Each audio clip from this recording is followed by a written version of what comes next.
ABCDEFG.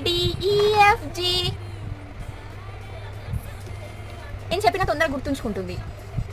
మనం అన్నప్పుడు observe చెయ్యదు కానీ మైండ్లో ఉంచుకొని తర్వాత చెప్తాంది. లడ్డు 1 2 3 4 5 ఐరా లడ్డు శక్తియా లడ్డు అయ్యో చిట్టి చిలకమ్మ పాడరా. చిట్టి చిలకమ్మ అమ్మ పట్టిందా? అరే సీరియస్ గా రాస్తున్నాడు. కాల్ మీద అయిపోయిందా? పెన్ పేపర్ మీద పేపర్. చిట్టి చిలకమ్మ అమ్మ కట్టిందా? తోటకెళ్ళావా? పండు తెచ్చావా? గూట్లో పెట్టావా? పెన్ను. ఇదేంటిది? ఇంత అన్నకూడదు. జై చెట్ల మొక్కుతో బుక్కుని మొక్కు ఇట్లా.